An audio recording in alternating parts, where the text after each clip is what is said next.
नमस्कार, आप देख रहे हैं ग्रेट जेम वर्चुअल। मैं पंकज खजूरिया। रोज़गार एक ऐसा शब्द जिसके लिए समाज का प्रत्येक वर्ग प्रयासरत रहता है, और उस प्रत्येक वर्ग में मैं बात करूं तो खासकर जो एक युवा वर्ग है वो प्रयासरत रहता है रोज़गार पाने के लिए, चाहे फिर वो शिक्षा का मैदान हो, जहां वो खेल कूद का मैदान हो, जहां कोई अन्य मैदान। अपनी योग्यता के अनुसार वो रोज़गार पाने के लिए पूरी तरीके से मेहनत और मशक्क़त करता है। लेकिन आज मैं एक ऐसा मुद्दा लेके आया हूँ जो युवाओं से संबंधित है, और मैं बता दूँ आपको कि हाल ही में CMI द्वारा, centre for monitoring Indian economy द्वारा जो एक डाटा पेश किया गया है, उस डाटा के अनुसार जम्मू कश्मीर जो है, जम्मू कश्मीर यूटी की बेरोज़गारी दर, अनएम्प्लॉयमेंट रेट 21.6% है, जो कि नेशनल बेरोज़गारी दर जो है, अनएम्प्लॉयमेंट रेट है, उससे लगभग 2 से 3 फोल्ड ज़्यादा है। इससे अधिक बताऊं तो जम्मू कश्मीर बेरोज़गारी दर में सबसे ऊपर है। ये बहुत ही एक चिंता का विषय है कि जम्मू कश्मीर के नौजवानों के लिए जो है वो रोज़गार की जो सुविधाएं हैं वो कम हो चुकी हैं। ये डाटा जो है इस चीज़ को बता रहा है। क्या कहना है जम्मू के नौजवानों का, क्या कहना है जम्मू के इंटेलेक्चुअल्स का इस डाटा के ऊपर, जब आज जम्मू कश्मीर में बेरोज़गारी दर जो है पूरे भारतवर्ष में सबसे ज़्यादा है। आइए देखें एक रिपोर्ट। क्या कहेंगे अनएम्प्लॉयमेंट रेट पे जो लेटेस्ट डाटा है?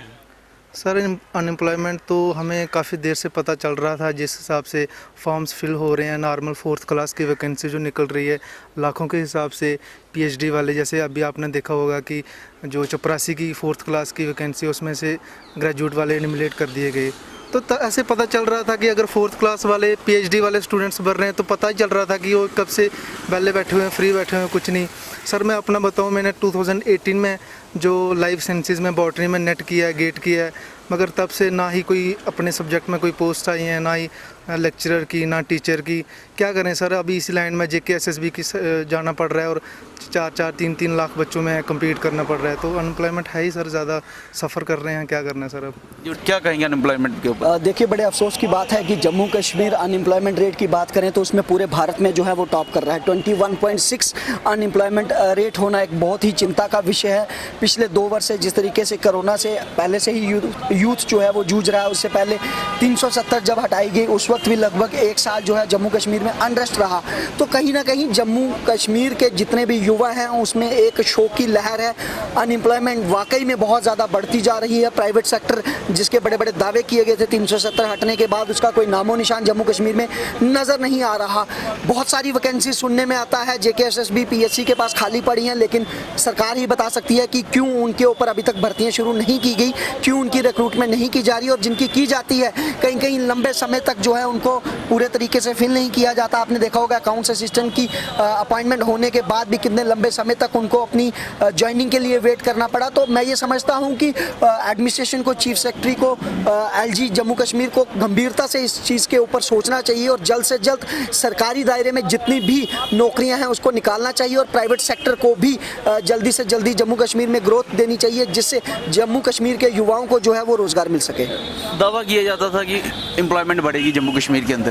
क्या वजह रही होगी आपके मुताबिक कि दावा होने के बावजूद, करने के बावजूद, MPs ऑन विजिट हैं जम्मू कश्मीर पे, उसके बावजूद भी ये एम्प्लॉयमेंट जनरेट नहीं कर पाए? देखिए, बड़े अफसोस के साथ ये कहना पड़ रहा है, सरकार की तरफ से आज तक युवाओं को सिर्फ खोखले वादे और दावे ही दिए गए हैं। इसके अलावा ज़मीन पर अगर बात करें तो कुछ नहीं दिया गया।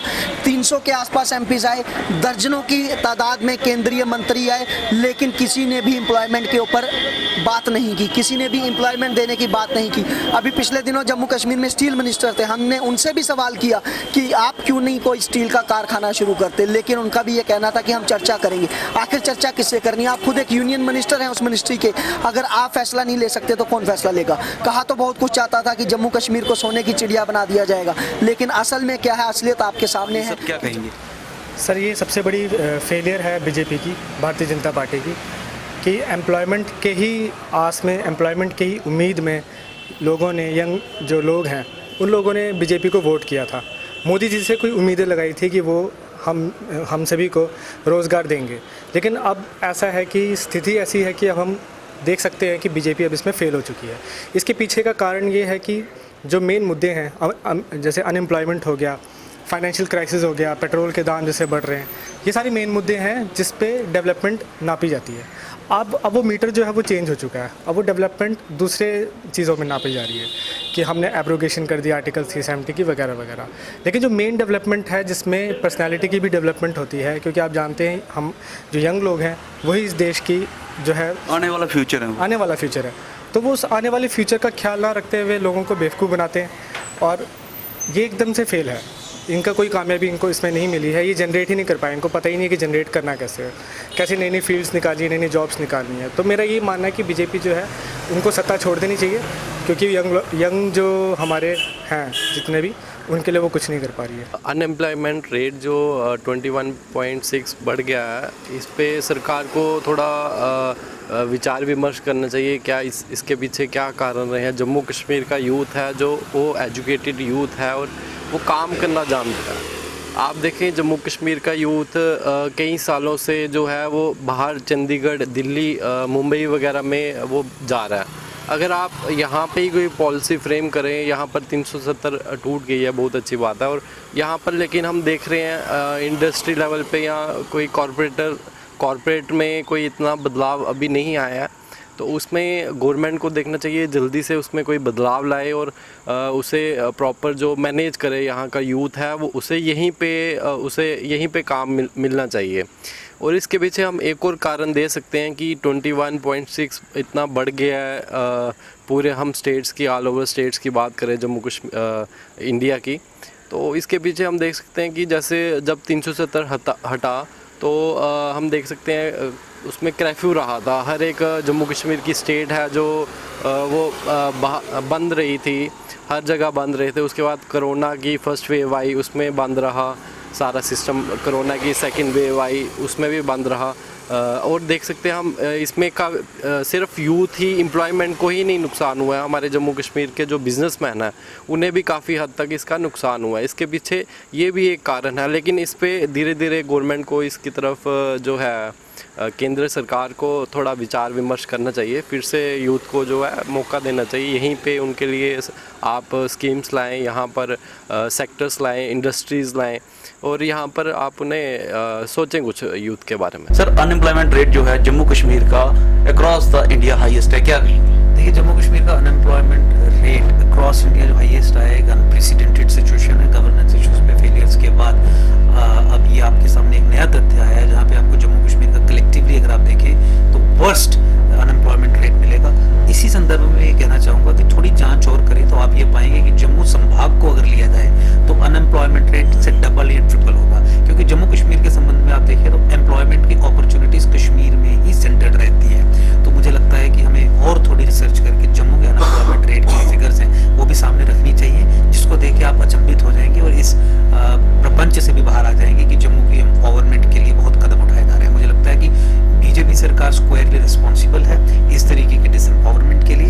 पॉलिटिकल डिसएम्पावरमेंट की तो हम बात करते ही है, लेकिन ये एक दूसरे तरीके की डिसएम्पावरमेंट है जो समाज में व्यापक तौर पे आज अपॉर्चुनिटीज ऑफ एम्प्लॉयमेंट खत्म हो चुकी हुई है। आज नई अपॉर्चुनिटीज ऑफ एम्प्लॉयमेंट क्रिएट नहीं हो रही हैं। जो भी अपॉर्चुनिटीज ऑफ एम्प्लॉयमेंट क्रिएट होती हैं, चाहे वो पब्लिक सेक्टर में हो चाहे वो प्राइवेट सेक्टर में हो, कश्मीर सेंटर्ड रहती हैं। यहाँ पे ब्यूरोक्रेसी के जरिए या गलत नीतियों के जरिए जो भी इन्वेस्टमेंट आने का प्रयास करती है, इन्वेस्टमेंट करने के लिए लोग प्रयास करते हैं, वो रोक दिए जाते हैं। आपने ये देखा कि डोमिसाइल को किस तरीके से इंट्रोड्यूस करके 35A को बैकडोर से इंट्रोड्यूस करने का काम भारत सरकार ने किया, जिसके बाद obviously foreign investment, private players की यहाँ पे आने पे एक तरीके का बैरियर लगेगा। ऑब्वियसली व्हाई वुड समबडी कम जहाँ पे जाके उसको यही नहीं पता है कि मेरे बच्चे को 15 साल तक कोई हक मिलेगा या नहीं मिलेगा, एम्प्लॉयमेंट यहाँ पे मिलेगी या नहीं मिलेगी। तो ये तमाम कदम जो है वो जम्मू के विरोध में भी और अल्टीमेटली ओवरऑल गवर्नेंस का स्ट्रक्चर तो फेल्ड है ही। अनएम्प्लॉयमेंट रेट जिस तरीके से आपने बताया 21.6% है, अनप्रेसिडेंटेड, बहुत परेशान करने वाली एक परिस्थिति है। पंकज जी, जब सेंटर फॉर मॉनिटरिंग की इंडियन इकोनॉमी की जब फिगर सामने आई और बड़ा झटका लग गया, तो आज अगर आप देखते हैं 21.6% की, अगर आज आप सितंबर की फिगर्स को जब देखें, which is almost 3 times more than the national figure, अगर आप उसको कैलकुलेट करो, अगर आप देखो वो भी कोई 6.78 के करीब है। तो अगर आप सारे आंकड़ों को जब आप देख रहे हैं तो वो तो क्लियर कट दर्शाता है कि जो युवा आज जो सड़कों में निकले हुए हैं अपना प्रोटेस्ट कर रहे हैं वो तो जायज़ है ना। फिर आप कितना आप उसको बताएंगे कि वो अनजस्टिफाई है, जस्टिफाई तरीके से नहीं कर रहे, कुछ ना कुछ तो होगा। तो अब जो एक आंकड़े जब सामने आ रहे हैं तो ये तो काफ़ी चीज़ें प्रकाशित कर रहे हैं कि किस तरीके और किस तरफ हम बढ़ रहे हैं।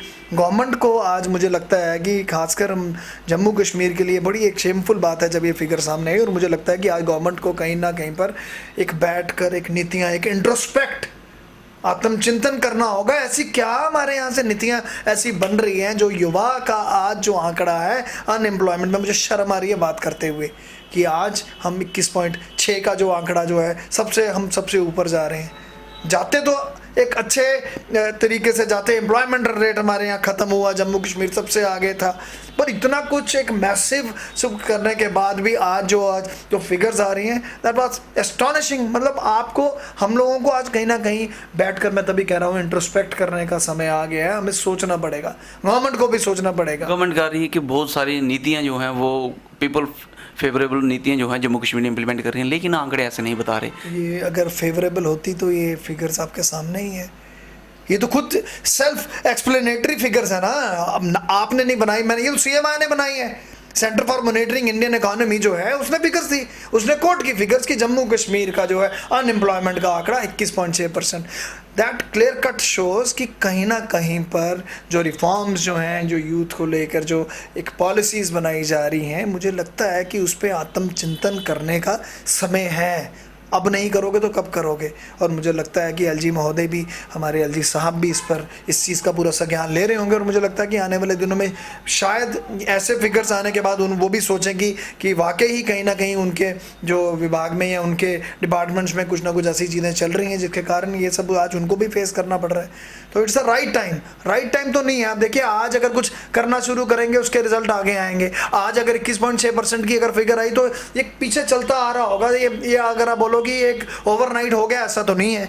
तो मुझे लगता है कि आज आत्मचिंतन करने की जरूरत है। Well, the data that has been recently released by CMI that obviously speaks about the fact that UT of Jammu and Kashmir is at the last point vis-a-vis the states and the union territories of India are concerned. It's little unfortunate, but it has partially to do with a lot of various factors that are involved. One very important factor is that this state has been, or this union territory as of now, has been neglected for a long time by successive governments. But for past couple of years, at least 5-6 years, things have changed predominantly in the state or rather UT of Jammu and Kashmir, where a lot of centrally sponsored schemes are actually reaching the grassroots level at this moment. But unfortunately, their implementation still is not to a level where we can say that the unemployment or actually the youth of Jammu and Kashmir benefits out of it. There are very good centrally sponsored schemes. There are very positive centrally sponsored schemes which talk about startups also, which talk about incubation also, which talk about innovation also, which also talk about job opportunities. But some of these things have not been percolated to the grassroots level. That's one of the basic reasons why UT of Jammu and Kashmir has not excelled vis-a-vis this is concerned. The second is that around about 10-12 years back, a lot of schemes were made for Jammu and Kashmir, like Hunar Se Rozgar Yojana and all those schemes. But actually these schemes were built up without any grassroots paperwork was done, any grassroots research work was done, that what actually the candidates or the youngsters within this UT require. And which is very unfortunate, because until and unless you don't do a preliminary survey, until and unless you don't find out what is actually the requirement of the youngsters, of the youth of a particular region, and in this case UT of Jammu and Kashmir, you should not be building up any schemes. But the present regime, present government has been building up these schemes after doing proper work at the grassroots level. The youth is the future of the country, future of the Jammu and Kashmir youths. What are the 1 or 2, 3 steps which is immediately required? See, the first basic step that I would look at it is the sensitization of the youth, empowerment of the youth. These are very important aspects. What is happening is our youngster is very disgruntled. Not disgruntled by the fact that that something is not happening or something is not built up, but disgruntled by the way the society has been behaving over a past few years or past, I'll say, couple of decades. The way society has been behaving now. Whatever things have been built up, but this youth is not being sensitized about that. Their disgruntleism is not being addressed in a proper manner, and they have not been sensitized for this.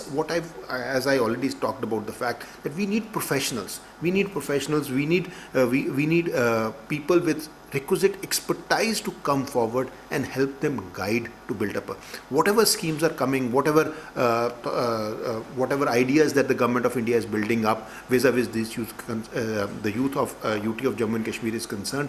Outreach programs vis-a-vis these particular ideas have to be built up. These have to be handled.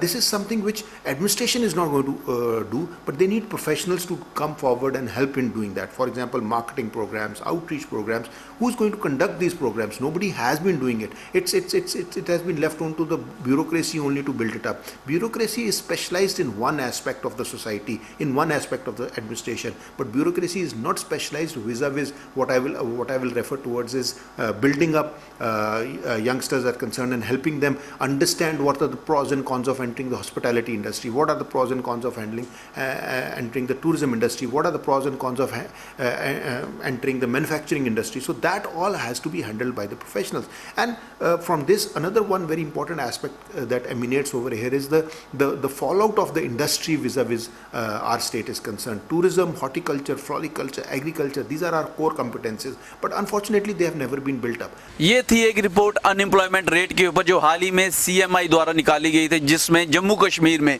बेरोजगारी दर जो है 21.6% रखी गई। जब हमने अलग अलग students से, यूथ से बातचीत करने की कोशिश की तो उन्होंने हमें बताया कि वो काफ़ी दुखी हैं चीज़ से कि अनएम्प्लॉयमेंट रेट जो है वो जम्मू कश्मीर में काफ़ी अव्वल है। युवाओं का ये भी कहना था कि वो ग्रेजुएट, पोस्ट ग्रेजुएट और PhD होल्डर होने के बावजूद भी वो क्लास 4 के जो हैं वो फॉर्म फिल कर रहे हैं, लेकिन इसके बावजूद हायर क्वालिफिकेशन होने के बावजूद भी उनको जो है किसी प्रकार की भी नौकरी नहीं मिल रही है। इससे वो थोड़े हताश भी दिखे। वहीं जब हमने सिविल सोसाइटीज़ और इंटेलेक्चुअल से बातचीत की तो उन्होंने कहा गवर्नमेंट कहीं ना कहीं इस चीज़ में पिछड़ रही है कि यहाँ पे वो एक अच्छी सी पॉलिसी लाएं, यूथ फ्रेंडली, यूथ की एम्प्लॉयमेंट जो जिसमें वो जनरेट कर सकें।